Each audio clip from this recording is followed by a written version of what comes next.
J'avais dit plus jamais les 24 heures du Mans. Bon, du coup, si cette vidéo elle existe, c'est parce que j'y suis retourné. Alors là, la question simple que vous devez vous poser, c'est pourquoi je m'étais promis ça?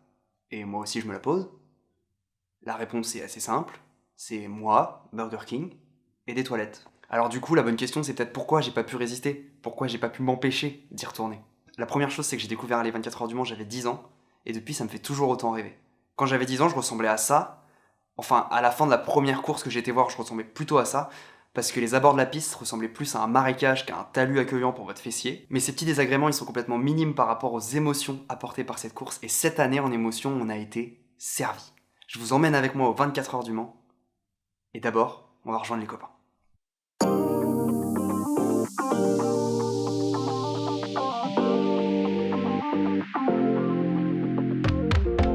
Je crois que je viens d'avoir la pire idée de marcher jusqu'au circuit.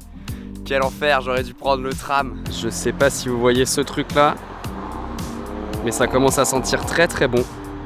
Je dois rejoindre les copains au MM Arena, ça commence à faire un peu une trotte là. Je le sens un peu dans les jambes.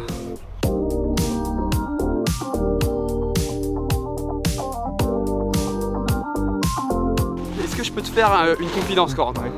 Si ça vole, c'est que c'est bien gonflé. On a troqué en location 3 bières contre un pauvre gonfleur parce que la batterie de la voiture ne veut pas gonfler les matelas. Et puis le truc, je viens de le tirer, puis il m'a lâché le menu. J'ai ramené mes outils, je vais vous réparer ça. The next day. Le premier truc qui est vraiment pas mal aux 24 heures du Mans, c'est la mise en place des voitures sur la grille, tout le build-up vers la course qui amène à l'ambiance en fait. Parce que c'est une des seules courses où tu peux être sur la grille de départ, dans la tribune de la grille de départ, sans avoir de billet tribune. On va essayer d'aller faire ça, s'il reste encore de la place, parce qu'on s'y est pris un petit peu tard. Il est midi, la course commence à 16h, et normalement il y a un peu de monde déjà en place.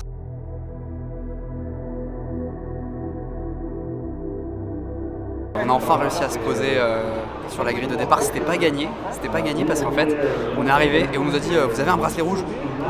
Et on n'avait pas de bracelet rouge, donc l'enfer.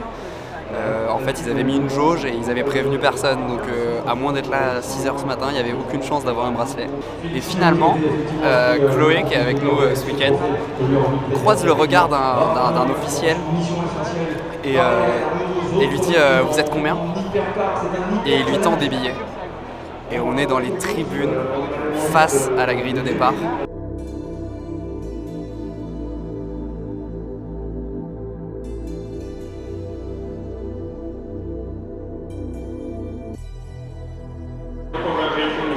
Quand on va sur un circuit, il y a un truc à regarder pour savoir si la pluie arrive, c'est les parapluies.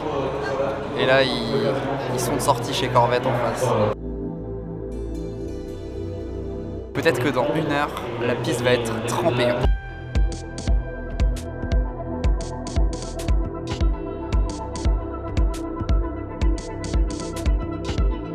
Bon, ça y est, c'est sûr, ça va partir en pneu pluie. On les voit arriver là sur la grille.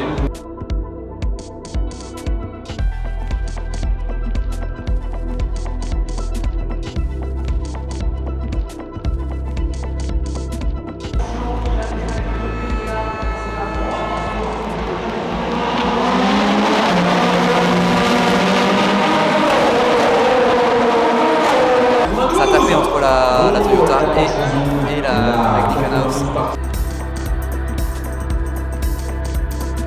On croyait que la Toyota numéro 8 allait réussir à repartir et finalement il y a eu un deuxième problème.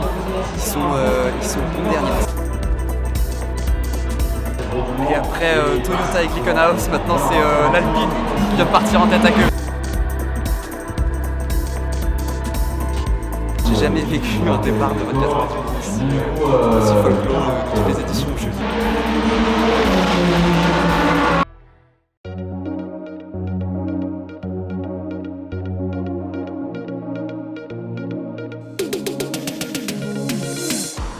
On a voulu aller jusqu'au virage Porsche et ça s'est mal fini. On a marché 2 heures pour rien. Pendant notre petite promenade, ce qui s'est passé, c'est que il semblerait qu'il y ait une voiture qui est sortie de la piste et il y a eu une safety car. Les écarts en tête de la course commencent à être très très conséquents.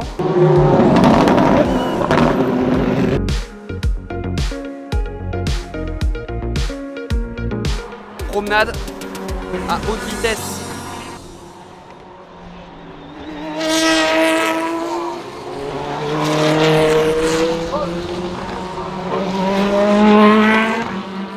Après toutes les péripéties pour aller jusqu'au virage Porsche, on a réussi à rentrer jusqu'au camping, ce qui était déjà une excellente nouvelle. Il est 23 h, on retourne vers la piste et cette fois on va vers un virage qu'on sait accessible.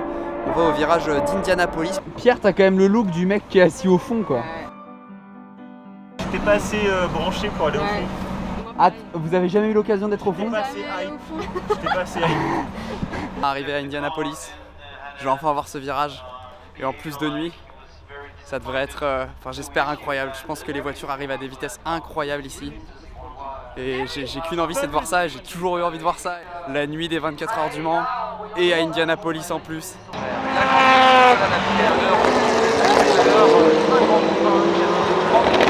Énorme bataille entre l'Alpine et la Glickenhaus. Ils se battent pour la 4e place de nuit, c'est incroyable. Ça va à une vitesse quand ça arrive, c'est phénoménal. C'est phénoménal. En plus, il y a cette bataille entre la Glickenhaus et l'Alpine qui nous tient un peu en haleine là, pour la 4e place pour le moment, puisqu'il y a une LMP2 qui s'est glissée à la 3e place.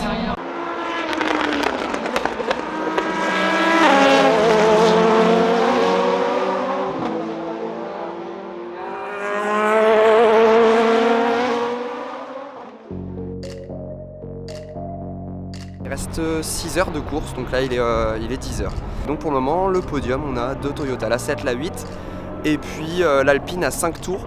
Dans toutes les autres catégories, il y a à peu près un tour d'écart entre le premier et le deuxième. Donc c'est des écarts encore relativement faibles. Et donc il peut encore se passer plein de choses dans ces 6 dernières heures. Là, l'idée c'est d'aller se remettre dans la voie des stands pour aller voir l'arrivée, aller sous le podium aussi. Grand moment d'aller sous le podium si c'est possible, parce qu'avec le Covid il y a plein de choses qui sont pas possibles. Alors justement, j'interviens maintenant parce que c'était pas possible, et en re-regardant la vidéo maintenant, j'ai un peu l'impression d'avoir la vision.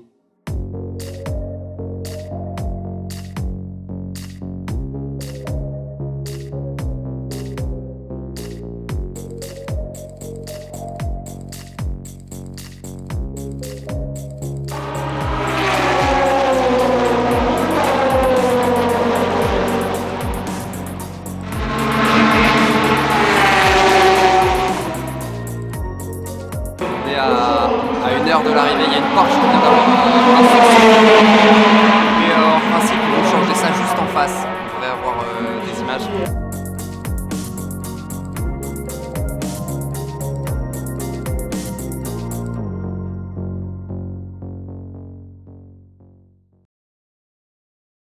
Au niveau du reste de la course, il reste une bataille au LMP2 entre les deux voitures de type verte.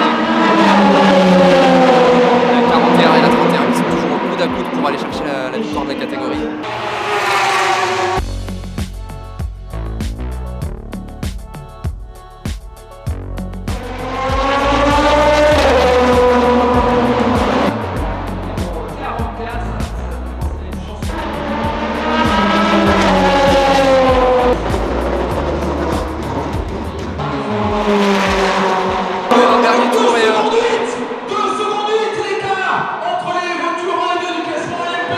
Incroyable, vient de s'arrêter en piste. Hello, darkness, my old friend. 2 secondes d'écart entre les deux voitures. Entre les deux voitures de tête, on peut gagner la catégorie.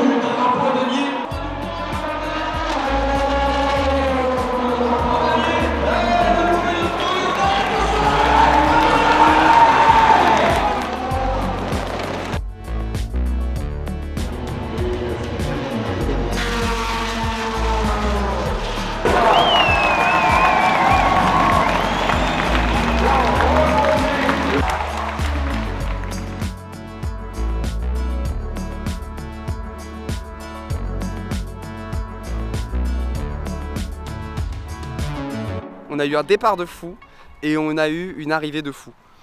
Finalement, on se retrouve avec un doublé Toyota, puis une Alpine. Il y avait du public qui était heureux de voir Alpine sur le podium et un bon résultat. Sur le podium, on a cru comprendre que peut-être ils avaient l'intention de revenir, peut-être avec une voiture qui serait développée par Alpine pour l'hypercar, ce qui pourrait être assez incroyable. J'espère que cette vidéo 24 heures du Mans 2021 vous a plu. C'était encore une fois une très belle expérience à vivre ces 24 heures du Mans. Si c'est le cas, si elle vous a plu cette vidéo, n'hésitez pas à vous abonner à la chaîne. On sort une vidéo toutes les 2 semaines en rapport avec le sport automobile.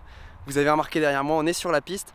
C'est pas la piste du circuit des 24 heures, Covid oblige. On a réussi à trouver un petit bout de goudron du circuit Bugatti pour faire cet outro. Vous pouvez également me retrouver sur Twitch pour plus de contenu où on fait notamment chaque mardi une émission en rapport avec le sport automobile et l'actualité du sport automobile cette semaine.